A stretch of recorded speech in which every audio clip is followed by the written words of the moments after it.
Welcome to another edition of Back Your Play with Q. As always, I'm your host, Rich Quiñones, and we are just tearing through the NFL season as we are approaching week 7 of the NFL. As always, if you're just tuning in, this is a rapid, fast-paced look at sports betting action. We pretty much do it seasonal. Obviously, main focus on the NFL. You can capture all the college football talk during the week on Q Monday to Friday on my YouTube channel as well. But we always appreciate the great folks over at Sports 48 TV WWON keeping us locked in and on the air. You can now capture us every Saturday and Sunday, 11 to 12 p.m. And we always want you to get social with us and myself at Rich Q on Q on X, NYG, Rich Q on the mic on TikTok. We are powered by our wonderful friends over at Fresh Roasted Coffee. It's very easy to save money on your favorite coffee. And you guys know I love to have my little cafe con leche on the air, Fresh Roasted Coffee. Use the promo code BYP20 and you'll save 20% on your first purchase. And we will be joined in a moment by our good friend Lloyd Vance, but we always start the show saying that BYP is for entertainment purposes only. Gambling problem, 1-800-GAMBLER. So as we get set, we start things off, obviously, Thursday night football, the Steelers and Cincinnati, and then we will bookend everything with, again, the double dip on Monday night, Tampa and the Lions and the Texans and Seattle. And this is something I discussed earlier in the week on Q. There's such parity in the NFL, and we're seeing upset over upset. Like case in point, for instance, you look at, again, the double dip on Monday night. No one expects Buffalo to go in Atlanta and lose that game, and certainly nobody expects Chicago to go on the road against Washington and win that game.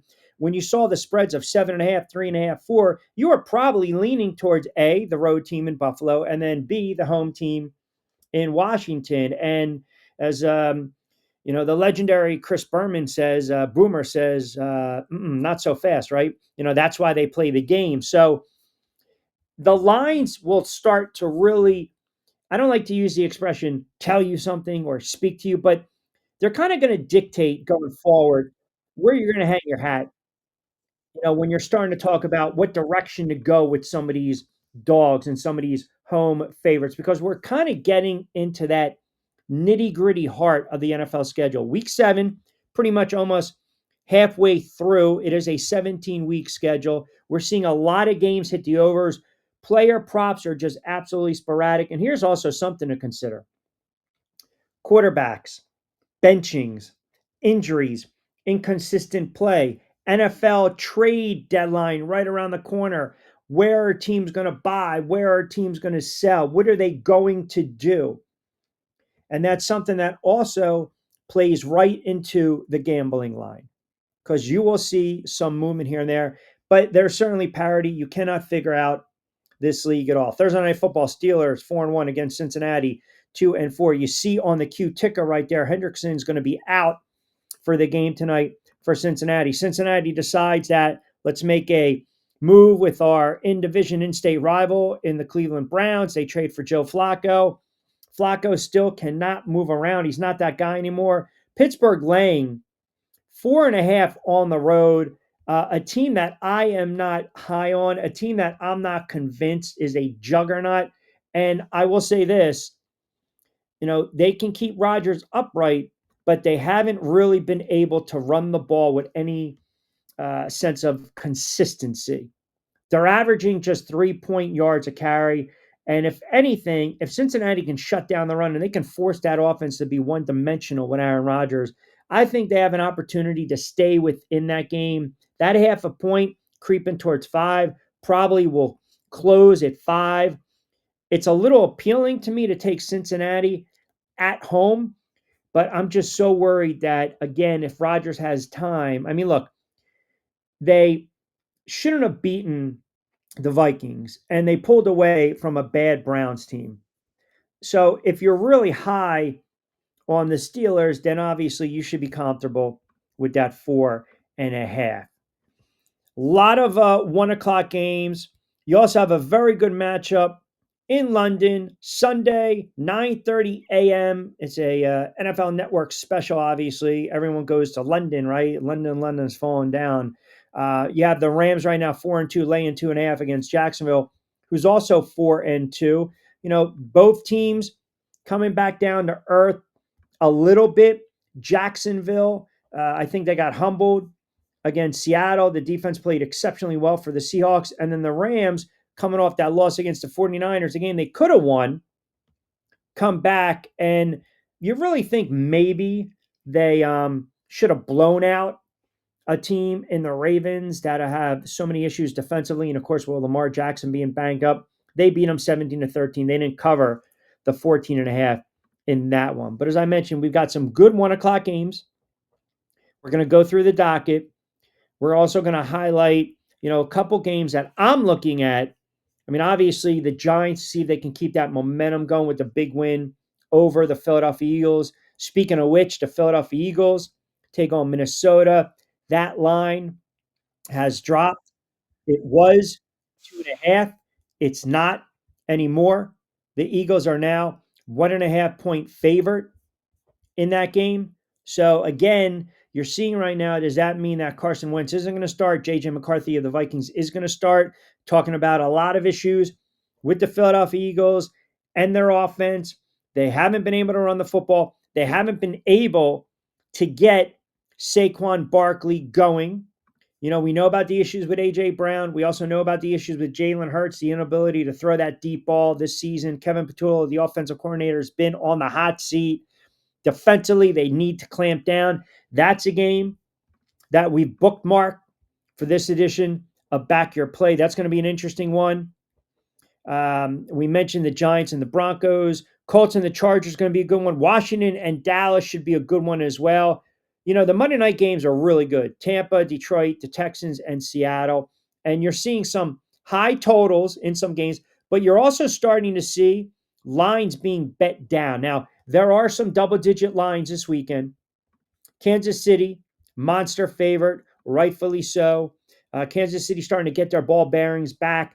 They're laying 12.5 at home against the Raiders. You're going to see some sandwich lines, 6-7 to 7.5 to 8. And then you're going to see some really low lines under 2 that, to the naked eye, are probably extremely enticing.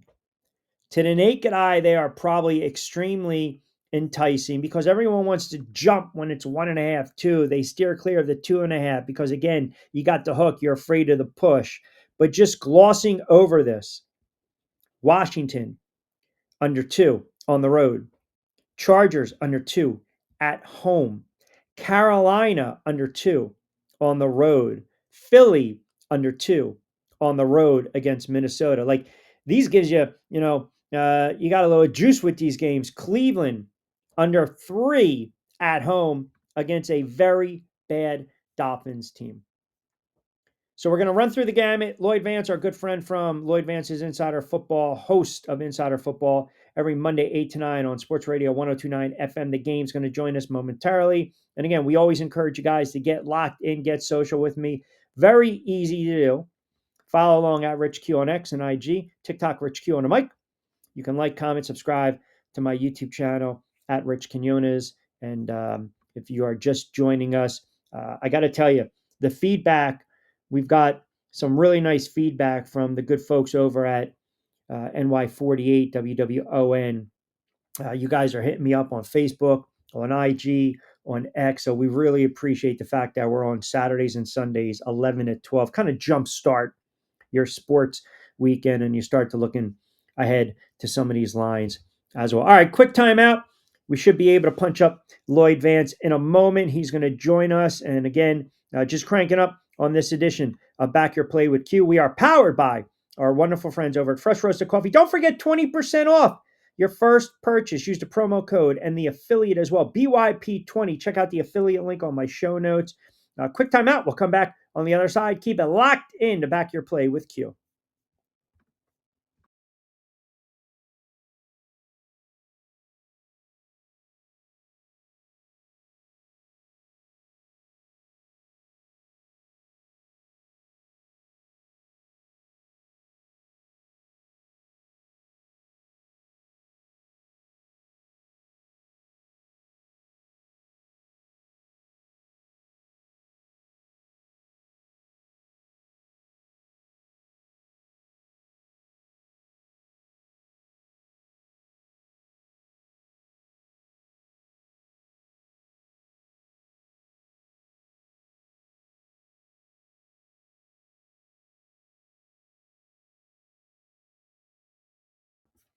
Welcome back, everyone, to this edition of Back Your Play with Q. As always, I'm your host, Rich Quiñones. And as I mentioned before, 1 o'clock games look extremely enticing. But this is kind of the part of the season where we like to say the rubber is going to meet the road. And when you look across the board with some of these 1 o'clock games, it's exactly where we're going. I mean, some of these teams, we're going to see where they're at. The Rams going on the road against Jacksonville. The Bears coming off a big win on Monday Night Football against Washington. No business winning that game. Get a couple turnovers late, laying 4.5 against a bad Saint team. So where are the Bears at? Then you have really bad games like the Miami Dolphins and the Cleveland Browns. And I, for the life of me, no idea how the Browns are laying 2.5 against Miami. No idea. You have the Patriots against the Titans, who, oh, by the way, just fired their head coach, Bill Callahan. That was a poor start after 6 games, 1-5, 0-2 at home. They are getting 7.5. I saw some books against the Pats in this one. So that's a game to kind of watch, see maybe how they respond. Panthers and the Jets. The Jets, everyone's waiting for the other shoe to drop with Aaron Glenn. And a lot of people suspect that the Jets might be very busy during the trade deadline, meaning they might sell off as opposed to be buyers. Now, certainly you would suggest they're going to sell off because they're 0-6. They haven't won a home game. They're getting 2 against a Carolina team that you can't really figure out. But I'll say this. They beat the Dolphins and they beat the Cowboys. Maybe there's a sense of legitimacy with the Carolina Panthers at 3-3 after 6 games. That's a good story. Bryce Young playing well, hasn't turned the football over. Again, sporadic, inconsistent. That happens. But Carolina, you look at them on the money line the last couple of games, you were able to put some money in your pocket. And that's the key. You were able to put some money in your pocket. I mentioned that New England game laying 6.5. I'm not touching this game for various reasons. You never know how a team that fires a head coach is going to respond. The Cleveland game at home, Miami's really bad. And we had Tua come out, the quarterback of the Dolphins, and he made those comments. And you don't like to hear those types of comments coming out from your franchise quarterback. And now he had to backtrack on those comments, and now he's got a little bit of egg on his face. And that's a perfect segue because a man that never has egg on his face, our good friend Lloyd Vance, host of Lloyd Vance's Insider Football on Sports Radio 102.9 FM, The Game, and of course my co-host on Back Your Play. 7 weeks, we're almost there, my friend. We are almost at the midway point of the NFL season. I was just kind of glossing over some of these games, but we always appreciate it. How are you, my friend? Doing good, Q. We're going to start getting some of that separation that we talk about. And, the buys are happening and some teams are getting right and some teams aren't. Yeah, and speaking of which, let's start off with that Thursday night tilt. It doesn't look like Henderson's going to go for Cincinnati. You and I, not so much sold on the Pittsburgh Steelers. They can't run the football to save their lives. They're laying 4.5. This is an AFC North game. You got Flacco. Obviously, he's been in that division his entire career. Think about it, except a cup of coffee here and there. I just don't like this game to start things off. Like, I wish I can kind of wipe this game off the slate of BYP, but we got to talk about it. We got to dissect it. Pittsburgh's laying 4.5. This is my look, but don't touch game. Well, Q, it's a divisional battle, and the Steelers are 4-1, and they may not be playing picture perfect football, but they're getting it done. And Mike Tomlin is the captain of this team. He leading him in the right direction, and Aaron Rodgers, surprisingly, he's holding up. So Yeah. he doesn't have a lot of turnovers. He's protecting the football. They have Gainwell and Warren rushing in, and DK Metcalf having some key catches. So when I look at this matchup, Hendrickson, as you said, is not playing. Big loss for the Bengals. And unless Jamar Chase has a huge play, I'm looking at the Steelers winning this one. And 4.5 may be a lot, but I think they're able to cover it. We have the London trek. The Rams and Jacksonville, both teams come in 4-2. The Rams rebound off a tough loss. Jacksonville gets a little humbled to Seattle. Seattle's defense played exceptionally well. Rams laying 2.5 in this one. Kind of a low total for this game, 44.5. Interesting game because the Rams. Just when you thought, okay, they're one of the cream of the National Football League, they kind of stumbled. And Stafford, we'll see. Him and Kyron Williams, obviously, they have to have a good game for the Rams. And then on defense, Verse and those guys have got to find a way to stop Trevor Lawrence and ATM. But when I look at it, I think this is Jacksonville's game. Jacksonville kind of turned the corner. They're at home. Their defense playing a lot better with Lloyd and the rest of those guys. I think that they will be able to win this one as a home underdog. I like the Rams on the road, even though I say on the road, they're both playing in London, but I do like the Rams in this game. Saints and Bears. Bears laying 4.5 after a big win against Washington. The Saints, they're not a good football team. They're playing a little harder. Large number for the Bears at home, 4.5. Yeah, the Bears have won 3 straight. They need to keep this going. They cannot stub their toe against a Saints team that's kind of scrappy. They still have Kamara and Spencer Rattler has played better than a lot of people thought he would. Caleb Williams, surprised both of us. I think in the end, the Bears are going to win this one. They seem to be on a roll, and we'll see if they're able to keep this thing going. You like them to cover, though, 4.5, 5 points? No, they've been winning a lot of games by field goals. Q, the last 2 victories have been by 2 points or so. So, no, I'd say, yeah, if you're going to bet it, take the Saints and the points. But I expect a close game, and the Bears are winning on a field goal.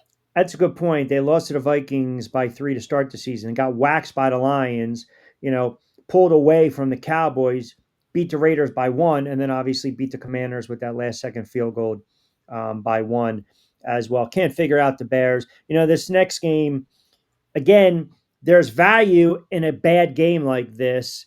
Miami and the Browns.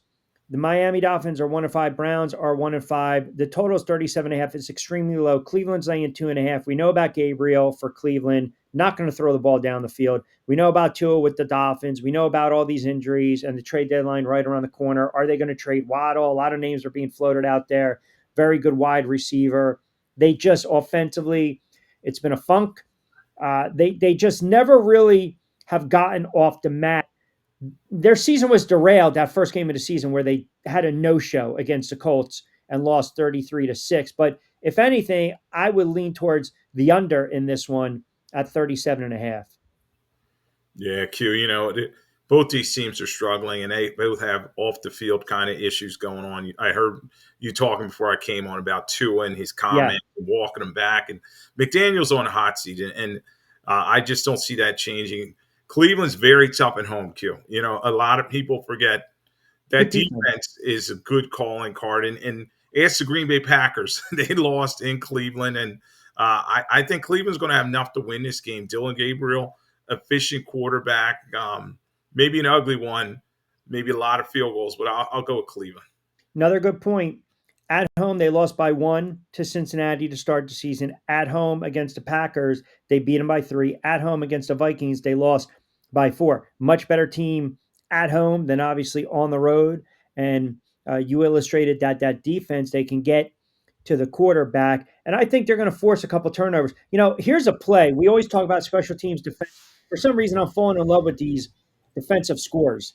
And this is kind of the point I'm making with Tua. He's good for a couple picks, and he's definitely potentially good for a pick 6. So if there's a play in this one, I'm definitely going to grab Cleveland and that defense returning an interception for a touchdown. And I might do the same thing for this next game. Patriots, 6.5. How about the Patriots? Quietly 4-2. You're starting to see a little money drip down on them to win the AFC East. All of a sudden, the Titans are 1-5. They fire their head coach. Is this a game where you want to see if the Titans respond, or you just think that New England's going to go in there and absolutely roll them? Well, I expect New England to win this football game. And a big key to it is Mike Vrabel playing against his old team. There's a revenge factor here. I expect Drake May to keep getting right, and he's playing pretty well. Tennessee, they're just a mess. They just fired their head coach. Mike McCoy's coming in there.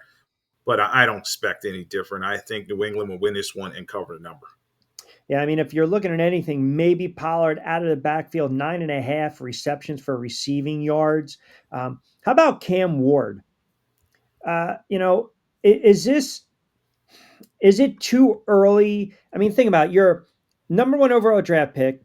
You're a handful of games in your NFL career, and your head coach is fired. Like that's a tough spot for a kid, is it not? A rookie quarterback. It is. It is. You know, you want some consistency when you're bringing that number one overall pick in, and you know, you just hope situation would be better for Cam Ward, but it just hasn't been. You know, Mike McCoy's coming there; he's an offensive mind, and Brian Callahan. Let's face it, he was dead man walking going into this season. I was surprised they even brought him back, and now we'll see how it all works out. They do have Pollard. Ridley's a little banged up, but watch Alec Ayomatter in this game. So we mentioned, well, I did during the monologue with the parody, and some teams now kind of sneaking up on each other, right? You know, the Chiefs now, I wrote them off a couple weeks ago. They're 3-3.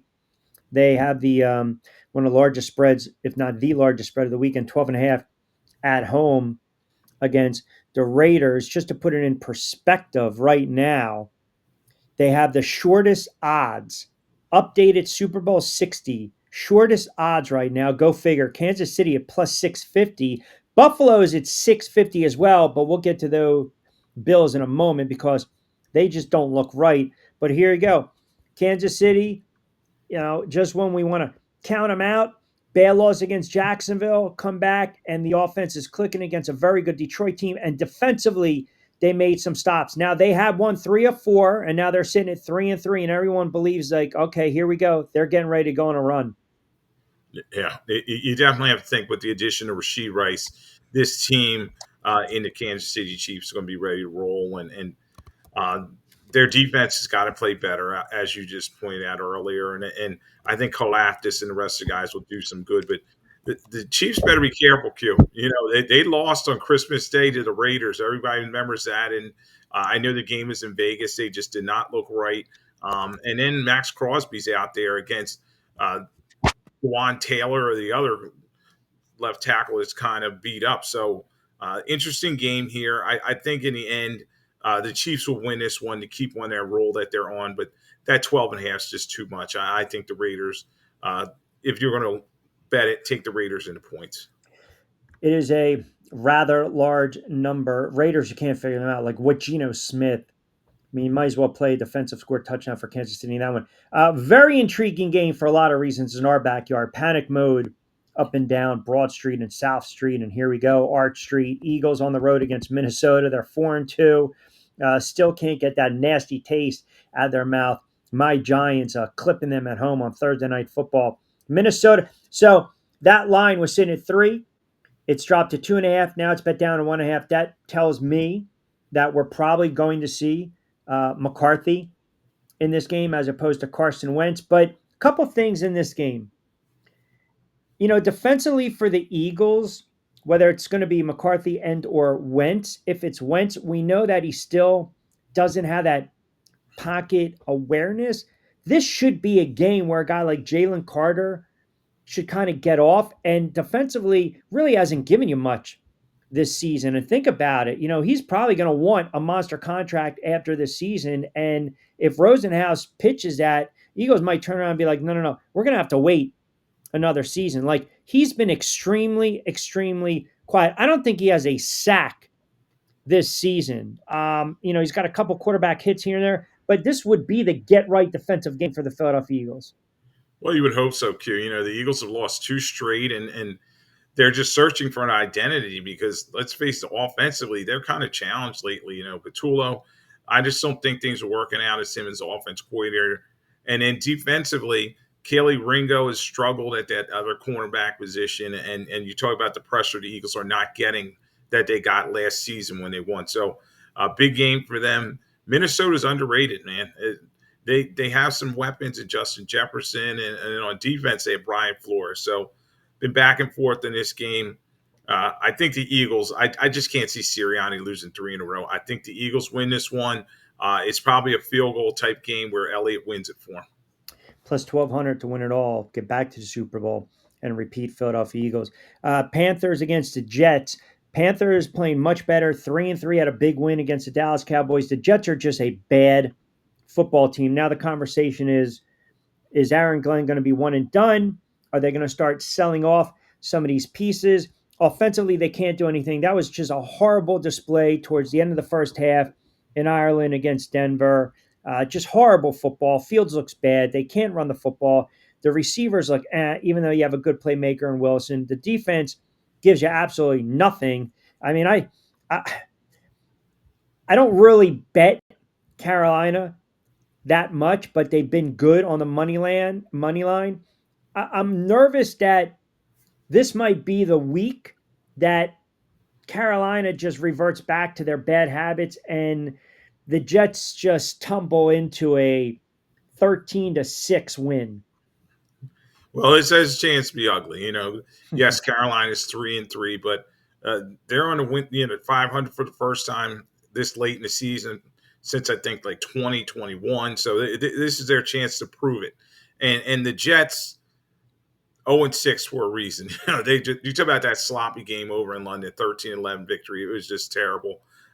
Been back and forth on this one, but I think Bryce Young makes some good throws to Ted McMillan. They end up winning this one. And you talk about Aaron Glenn being on hot seat. So I'll go with Panthers in this one and to cover the number.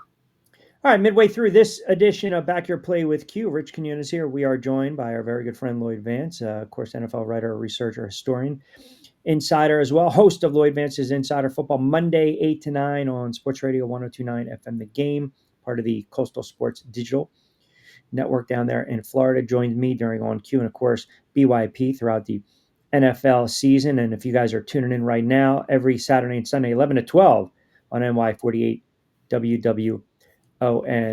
As we continue to look at the 1 o'clock slate, or pardon me, that cleans out and flushes out the 1 o'clock slate. Now we go to the 4 o'clock. My Giants 2-4, but you don't get the sense that they're 2-4. I mean, they could have easily beaten the Dallas Cowboys. The Saints game, they were up 14-3 in that game, had a nice win against the Chargers, and then really put it together in probably one of their best wins in the last 15 plus years over the Philadelphia Eagles.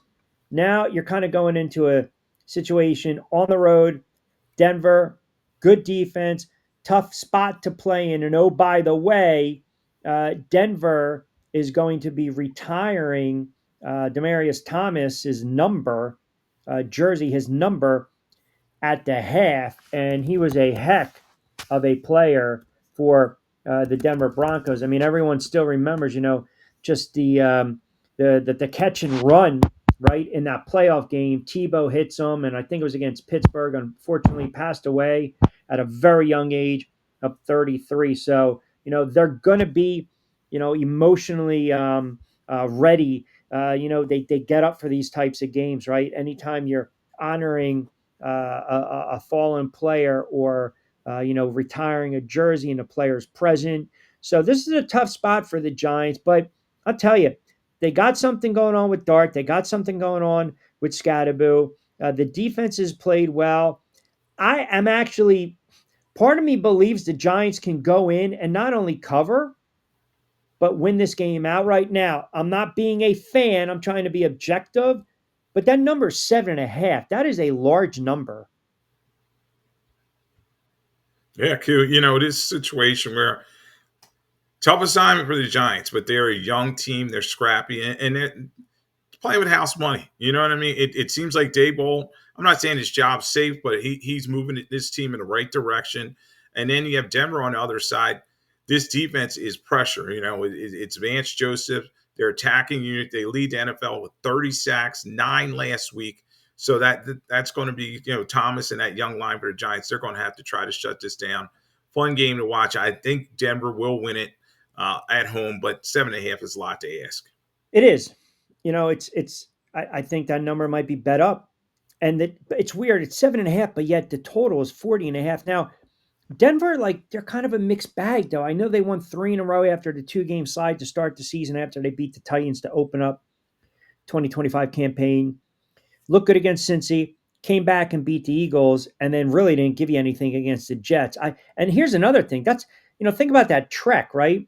You're over there, body, you still need a couple more days, get a little more acclimated. I would much rather prefer this game be in New York or / New Jersey. I think you're going to see a lot of Scadaboo, And I also think you're going to see Jackson Dart do what he does best, and that's move around with his legs and make some plays. And I would grab those two for an anytime touchdown right away. You might as well grab Jackson Dart for first score because he's done it 2 weeks, 2 out of 3 weeks, and that's pretty profitable. I like, as you say, like them to cover. Love for them to get a win to get to 3-4, make things pretty interesting because I'm already looking ahead against the Eagles. And by the way, the Eagles are favored by 7.5 against the Giants too in 2 weeks. All right, Colts Chargers, maybe the game of the weekend. The more I think about it, this game will probably be locked in. I would imagine Nance and Romo, CBS, 405, Indianapolis 5-1, Nichols, Jones, Danny Dimes, whatever you want to say, playing lights out. Chargers 4-2, still trying to figure this team out. You know, they had the Bears loss against Washington when Daniels came back. They lost to my Giants, but they're at home laying 1.5, and the total is 48.5, Lloyd. It's going to be a fun one, Q. You know, the Colts, very balanced team. You have Jonathan Taylor, and then you have Daniel Jones, MVP candidate. Who would have thought we'd say that? But, you know, he's getting the ball to Pittman. He's getting it to Warren. They're doing a great job. And you know, been back and forth on this one. But I think DeForest Buckner and that defensive line is going to be key in terms of this one. I think they pressure Herbert, and he makes a mistake. So I'm going to go with the Colts, maybe a mini upset here. But I think the Colts win this one and cover. You mentioned Daniel Jones, definitely comeback player of the year. You know, Patrick Mahomes is now the favorite at plus 200. Like I'm not seeing it, to be quite honest with you. Like I'm looking around, and I would say Baker Mayfield has played better, and Jared Goff has played better than Patrick Mahomes. Are we going by this adage that everything's on his shoulders right now? Right, Patrick Mahomes. I don't know if that's necessarily the case, but I find it fascinating because I also think Daniel Jones should be someone in that conversation. You know, Jared Goff 15-1, Stafford 16-1. I mean, it's Yeah, crazy. Lamar Jackson in Baltimore had short odds for everything. Jackson was plus 500 to open up the season. And then Allen took over after the Ravens blew a 15-point lead and they won 41-40 week one, right on Sunday Night Football. Allen hasn't played like an MVP. I'm just a little surprised that right now, if you ask me the MVP of the NFL, I would say Baker Mayfield. Yeah, it's going to be a toss-up, and thank goodness it's early, Q, and we'll see who's going to get some consistency. But I do have to agree with you. I do, you know, Baker Mayfield is playing at such a high level. I mean, Indianapolis, Tampa Bay, the only two teams at 5-1 in the National Football League. So I think that Mayfield and Jones should both be getting their flowers at this point. A lot has to do with reputation when you talk about Josh Allen and Mahomes. They're high up there. And then Lamar Jackson, we'll see how he does once he comes back from his hamstring next week. Hey, Daniel Jones has pretty much the same amount of passing yards and just 2 less touchdowns, I think, and more scrambling touchdowns, I believe, than Patrick Mahomes. But again, it's a good spot. I like the Colts on the road in this one, quite frankly.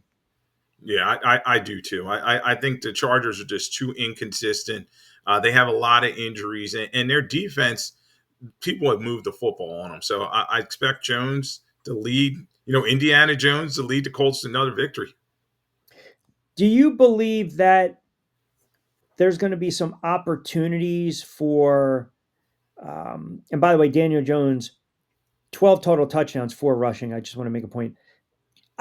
You know, Indianapolis, their defense, they're a little susceptible at times to the big play. Now, is this kind of the game or the opportunity for the Chargers and Herbert at home to kind of let it sling a little bit? Like, look, they've had one loss, and that was against the Rams, and Stafford was able to throw. They shut down the Raiders, and then we know about the debacle, that the Cardinals had in that game. So I just kind of go back, and Jacoby Brissett threw for 300 yards against Indianapolis. Yes, there'll be some opportunities. There will be for Justin Herbert, and everybody has talked about him being this elite passer, and yes, he threw for 5,000 yards a couple years ago, but it's going to be on him. You know, they have Kamani Vidal coming in at the running back position. He played pretty well last week over 100 total yards, but it's probably going to be in Herbert to get that football out of his hands and get it to Keenan Allen and the rest of the guys. Johnson's a little banged up for them on the outside, and their offensive line's got to do better. I know they had some injuries, but they've had trouble protecting them. And with DeForest Buckner and Kwity Paye coming with the Colts, they may get some pressure on them. 425 window, Cowboys hosting the Commanders. Commanders, bad loss against the Bears. The Cowboys, even worse against Carolina. Washington's 1.5-point favorite. Washington, listen, you don't lose that game. I don't believe you lose that game to the Falcons, and you're better than the Bears, but they are who they are. Their record is 3-3, and they just need to clean up the turnovers and the sloppy play, and they'll be okay. Yeah, Q, that turnover at the end was huge. Obviously, it led to the game-winning field goal for the Bears, and the defense did a good job limiting the Bears to field goals. But in the end, they won it. And this is a battle of two inconsistent teams. The Washington, high expectations for them coming in this season. A lot of people are pointing to injuries, with Jaden Daniels and Terry McLaurin, but they have to win this game in Dallas. And it's going to be interesting because Dallas, they usually play well at home and they put up some big stats. Underdogs at home. Underdogs. Yeah. Home dog. We talk about beware the home dog. And then you talk about the age on the Commanders defense. So I expect a back and forth game. CeeDee Lamb's going to play in this game. So you'll have George Pickens and Lamb for Dak Prescott out there. So tough divisional matchup, but I'm going to go with Washington. I just think Jaden Daniels and the overall roster is a little bit better than Dallas's. And Dallas's defense, there's a lot of question marks there. Their defense stinks. The total is 54.5. I bring it up because they can score points, though. I mean, they're scoring 30, but they're giving up like 31, which is absurd. And we didn't even mention in the MVP conversation, Dak Prescott. Dak Prescott has thrown for over 1,600 yards. He's got 13 touchdowns and just 3 picks. The problem is they're 2-3-1. I like Dallas at home. I just think Washington's going to have to score 30, 35. This game might be a crazy wide open. This game might be like that game back in the day in the late 90s where Aikman, I think, hit Quadri Ismail in overtime. It was like a 41, 35, 41, whatever the hell kind of game. It was just crazy. I mean, they were just slinging all over the place. This is kind of where I see it, but I do like Dallas. And it kind of hurts me with my Super Bowl prediction of Washington representing the NFC because they can ill afford to drop to 3-4. Yeah, Q, I guess, look at that over. The over's 54.5 in this one. They are expecting a lot of points. But with that defense, it's going to give opportunities for Jaden Daniels. He's going to have to make the plays. And then JCM's got to hold on to the football, the running back there. So interesting game. Looking forward to it. I do, though. I'll go with Washington, but it's not, a heavy pick. Green Bay on the road against the Cardinals. Green Bay's laying. It's going to close right around 7.5. The total is 44.5. Cardinals are 2-4. I had them as a dark horse playoff team.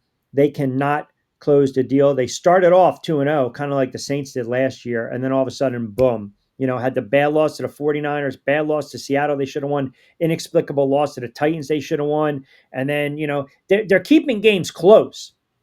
Right? You lose by 1, 3, 2. I mean, it can easily be a 4-2 team, hell, a 5-1 team, but they're just so immature, they don't know how to win, and that's the problem. Now, in this game, again, when you kind of step back and you look at the numbers, 6.5, I think they cover this number because they've been playing games tight. Yeah, I would agree with you that I'm leaning towards Green Bay, but I don't know about covering the 6.5 there because they're inconsistent as well. Everybody has high expectations for them, but they need to get Parsons going some more and Jacobs running the football, and Love's got to do a better job driving the football down the field. So I think the Packers win this one. But when you talk about the Cardinals, they're a mess. 4 straight losses that you pointed out. Jonathan Gannon on the hot seat. I think Jacoby Brissett actually is going to start in this game, and he played better than Kyler Murray, quite frankly, last week. And they're beat up at the running back position and Marvin Harrison in concussion protocol. So I agree with you that Green Bay wins this one, but won't cover that number.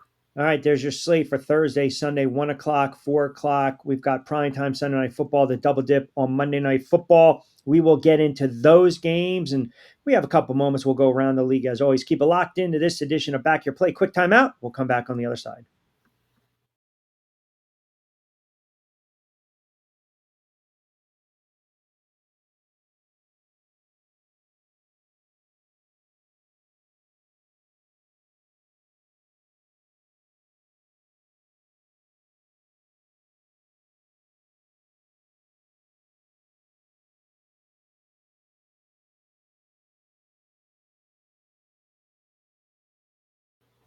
Welcome back, everyone, to this edition of Back Your Play with Q. Rich Quiñones here. It's a rapid-fire, fast-paced sports betting show, and we pretty much provide in-depth analysis as well as our weekly guest, of course, our good friend, our co-host Lloyd Vance, host of Lloyd Vance's Insider Football, Mondays 8 to 9 on SR 1029 FM. Give him a follow at Lloyd Vance. Always joins me on Q as well. So we ripped through the 4 o'clock slate. The upstart Falcons. This is funny. We talked a little bit about this last week on Q with the double dip on Monday night. Give me Buffalo on the road against Atlanta. Give me Washington at home against the Bears. There's no way, right? These teams are going to lose these games 7.5, 4.5, respectively. Okay, fine. I got screwed on those. Shouldn't have backed my play in that regard. But the Falcons looked very impressive. Was that win against Buffalo more about Atlanta or more about Buffalo? Oh, that's a tough question. I'll say it was Atlanta. They took the fight to the Bills. A lot of people expect them to roll over, but Michael Penix Jr. was very efficient. And you can't talk about Atlanta without talking about Bijan Robinson. I mean, he was running that football downhill. That 81-yard touchdown just broke that game open. And then they were pressuring Josh Allen, and then Josh Allen made some mistakes, and the defense capitalized on it. So, they're a young team. Raheem Morris has them playing with efficiency, and Yes. this is a business trip, and it's really going to tell us a lot about them. They're on a 2-game winning streak, but they have to get that consistency going out to play the Niners. You have Christian McCaffrey waiting for them, and I think Brock Purdy's going to play in this one for him. No Fred Warner. That was Correct. a bad injury for the Niners. Been back and forth in this one. I don't believe in the Falcons just yet, Q. I'm going to pick the Niners in this one. The line's 2.5, so I'll pick the Niners by a field goal, and they'll barely cover. Yeah, it's fair to bring that up because it is all about, show me who you really are, right? Show me who you really are. And Robinson's been an absolute beast for Atlanta. I am not enamored by the quarterback, but I also have to take a step back and kind of hedge a little bit because I was very high on what Mac Jones has been doing. And then he went back to some bad habits, some fumbles, some bad turnovers. That was certainly a winnable game for the 49ers last week. And I mean, obviously the Bucs and Mayfield made some plays.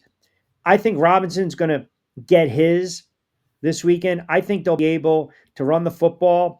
But I also think one of the best bets, even though it's minus 111 at BetMGM, is Christian McCaffrey over 60.5 rushing yards. Aside from that, I'm looking at this game and I'm like, okay, the total's 47, minus 116, under 47, minus 111. You mentioned Fred Warner, the injury report. I don't trust Atlanta. And I would rather hang my hat with a banged up 49er team at home that is still 4-2, by the way. Like everyone's sitting there panicking. They're 4-2. I get it. The injuries are starting to mount up. But if they get past the Falcons, they have the Texans, the Giants. Those are winnable games. Now they can potentially be 6-2. Now you're talking 8-9 games into the season. They're right there, projection-wise, for the playoffs. So, with that being said, I'm with you. I don't trust Atlanta as far as I can throw them. I'm going to ride with the 49ers on the money line. Yeah, it's going to be interesting to see if the Niners can cover this and get that one. And they're getting Kittle and Pearsall back very soon. Yeah. All right, you got the double dip Monday night. Second highest over 52.5 sits with Tampa Bay and the Lions. Baker Mayfield, outstanding.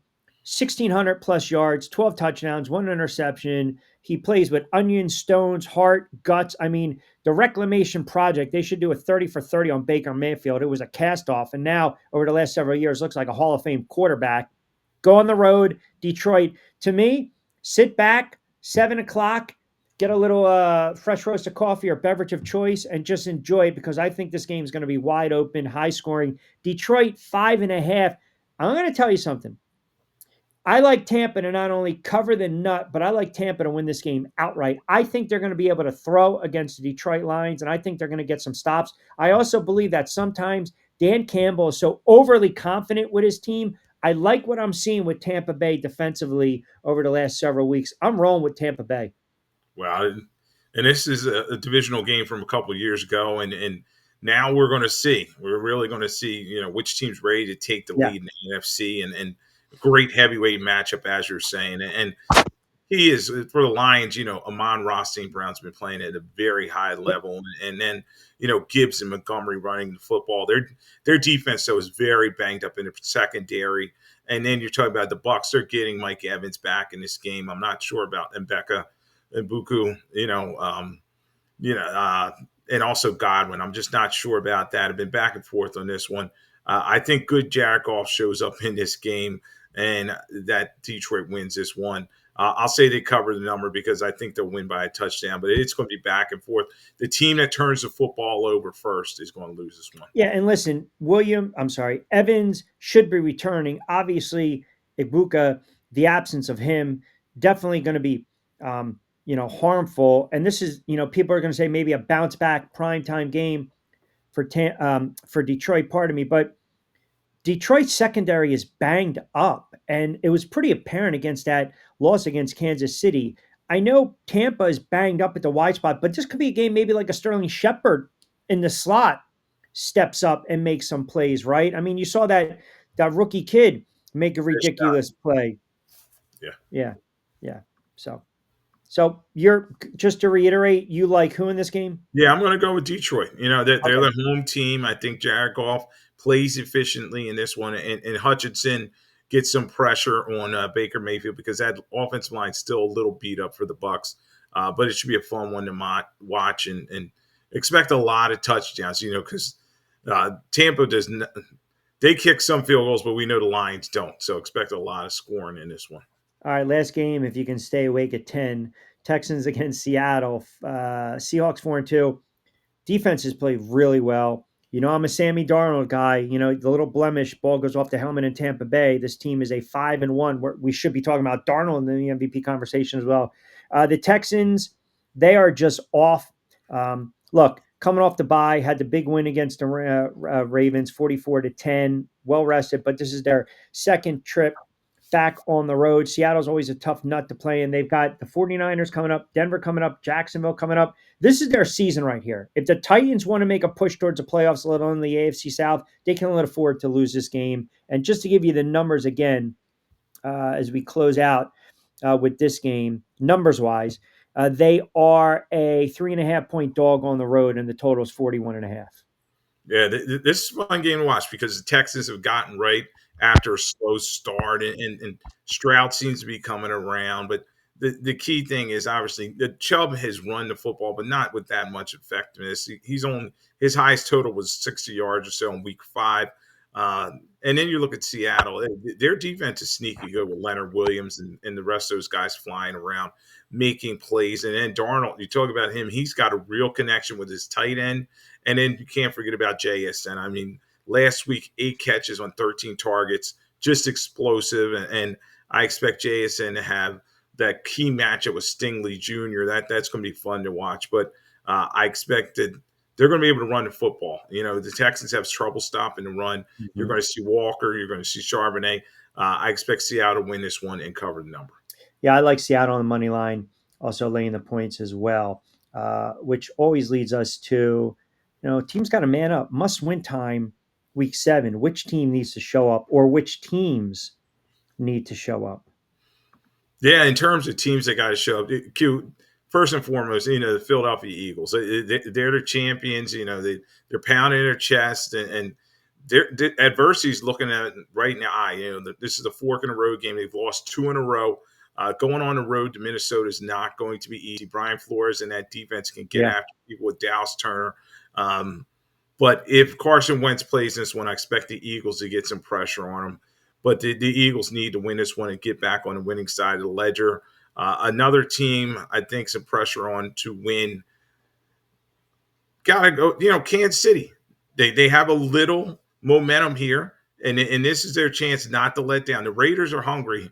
You better watch out for Max Crosby. He's playing at all-pro level, and with their tackle situation with the Chiefs, he may be able to get some pressure. So that if they want to be kings of that division, they need to win this game. Updated odds. I mean, Kansas City's still sitting there minus 110. I mean, this is what happens, right? I mean, it's that pedigree. They've been there before. These other teams haven't been able to do what they have done over the last 6, 7, 8 years. It is truly remarkable. I'll give you a team. I think Denver. Like, who is Denver? Yeah. Right? Denver was on the road. They were down 14 to the Eagles in the fourth quarter, down 17-3, right? And they came back and they win that game. But then they have a horrible game that, because the Jets were so inept. I mean, look, I am a Bo Nix fan. Bo Nix, just like Josh Allen, a couple of these other quarterbacks, Bo Nix didn't play particularly well in that game, and they can't run the football. Sean Payton's play calling is just abysmal. Like, so to me, Denver, I look at Denver and say, okay, show up. Yeah, that's a good one because late in that game, the Jets were up 11-10, and they had to scramble to get that victory over in London. And they may say it's fatigue from traveling, etc., but their calling cards are defense. But the Giants, you saw them last week. They're no fear. They're young rookies, and they're going to play them hard. So, yeah, there's a lot of pressure on them to keep going. And key game, you have to win the games like this. You have to beat opponents that are assumed to be inferior of you. So, yeah, a lot of pressure on them. And I'll throw one more in there. I think the Lions, yes, they're pretty beat up. But a lot of people said they were strong Super Bowl contenders. And then also people are just kind of questioning Campbell, whether he is too aggressive at certain points in games. And they've had some turnovers at bad moments. So this is a key heavyweight matchup against Bucks. Which leads me to this in closing. Josh Allen, now there's some reports coming out that hand that he previously broke. He looked like he was in pain in that loss against Atlanta, taking a couple sacks. I know he's provided some clarity, but shaking his hand throughout that Monday night loss. He has not played like an MVP. I'm wondering if this is kind of the ill effects from that injury starting to resonate again. How concerned should you be if you're a Bills fan? Oh, very concerned because he's the engine in that team. When I watch that game, it just is clear. Other than Cook and their tight ends, they really don't have any playmakers, particularly at the wide receiver position. Yeah, Shakur has catches here and there, but Allen's running the football. He's taking the hits, as you're saying. They're doing their version of the tush push. It all falls on his shoulders. So if he's not able to play, they're in trouble. Trubisky, veteran backup, but you don't want him playing too many games. So they have their bye this week. Yeah. Maybe they'll get right. They have a lot of injuries as well on their defense that they got to clean up. That was a bad loss to the Falcons, but there's still time for Sean McDermott and Brandon Beane and Josh Allen. Titans made a change after 6 weeks. Do we foresee any other in-season head coaching changes? Yeah, Q, unfortunately, the firing season started, and every season there's about 7 coaching changes out there, and there's a couple coaches on the hot seat that better watch themselves. Jonathan Gannon with the Cardinals, we talked about their struggles losing 4 straight games. He may be next, and there's a couple other coaches that. How about Aaron Glenn? Does Aaron Glenn get a full season? He should, Q, but you never know around National Football League. But he came in hand in hand with the general manager. They were hired together. So I would think they're going to give him this season. But they may need to make a change at quarterback in the off season. I know they have Tyrod Taylor there, and he's 36. But Justin Fields is just not getting it done. It's putting a lot of pressure on Aaron Glenn and Ingstrand, their offense coordinator. Like, are they doing a good job? So, yes, he's on the hot seat as well. And I'll throw one in. John Harbaugh. My God. I was just going to ask you. He's on a bye, Q, Yep. And they're 1-5. He's got to fix this thing. I know he has a Super Bowl in his pocket, but, Steve Bisciotti, you wonder if him and DeCosta, their general manager, if they're starting to look at him and say, okay, has he lost his fastball? I was literally just going to ask. They had the shortest odds to win the Super Bowl. And by the way, he's 4-7 in the postseason since they won the Super Bowl. What was it, 13 years ago? I mean, he is the league's longest tenured coach, aside from Mr. I always have a winning season, Mike Tomlin, but definitely Harbaugh. I mean, you have to throw Harbaugh. You have to throw Glenn. I still think Brian Daboll's on that list, even though I said maybe he saved his job with the win against the Eagles. Who knows how it's going to play out? But I don't foresee those coaches getting fired during the season. The one that I can see getting fired during the season is McDaniel in Miami. Oh yeah, McDaniel. I forgot about him, and he's up there with Gannon and Stefanski. I mean, those three are probably on the hottest seats in National Football League because you have the impatient ownership and a lot of those franchises I named, they'll change coaches real quick. You know what I mean? Jimmy Haslam with the Browns, he's not afraid to pull the trigger. So, yeah, you don't want to see anybody lose their job. But, for example, McDaniel, that team's in total disarray. Anytime you're having player-only meetings and guys calling each other in media, it's just a mess. So I think they lose their Browns in bad fashion. That could be a signal change is coming there. Listen, nobody wants to be on the hot seat, even though it's starting to get really cold out there and winter's around the corner. The hot seat's not a bad place to be, but not if you're an NFL head coach. All right, week 7 is in the books. Don't forget, Lloyd joins me during the week on Q Monday to Friday right here on the YouTube channel. And we always thank our good friends over at TV48 WWON. Follow Lloyd at Lloyd Vance on social media and check him out. Host of Lloyd Vance's Insider Football, 8 to 9 Monday nights on Sports Radio 1029 FM The Game. He's always kind enough to join me on Q, as well as BYP. We're powered by our good friends over at Fresh Roasted Coffee. 20% off your first purchase. And as the weather is starting to get cooler and not cool down, but get cooler and colder, take advantage of it. Use the affiliate link BYP20. We are back on the air again every Saturday, Sunday, 11 to 12 on TV48 WWON. You can always check me out on social media at RichQNQ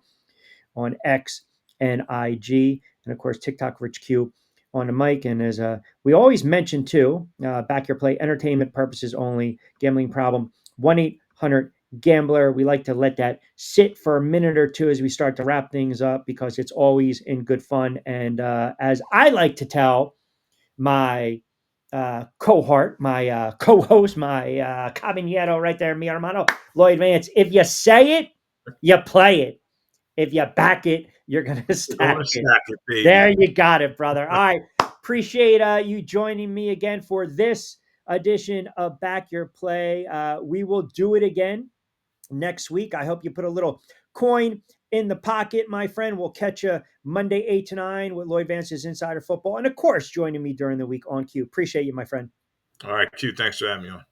There you have it. My guy, Lloyd Vance, breaking it down as only he can. And as I mentioned, don't forget, you can capture us every Saturday and Sunday, 11 to 12 on NY48 WWO. And the response has been fantastic. You guys have been unbelievable. We appreciate it. You guys are fantastic. We went through the 1 o'clock, the 4 o'clock, the Thursday night game, the double dip on Monday Night Football. We always want you to get social with us. We always want you to support our good friends over at NY48 WWON. You can catch us every 11 to 12 Saturday and Sunday. I got to talk to them. We got to get on Q on NY48 WWON. So that's going to be the next conversation. Have a wonderful sports weekend. As always, bet responsibly, have fun with it. Be safe, be sound. We will talk to you Monday on Q. As always, I'm Rich Quiñones. We appreciate you tuning into this edition of Back Your Play. Enjoy the football over the weekend. And as always, we'll talk to you Monday on Q. Hasta luego, buen día.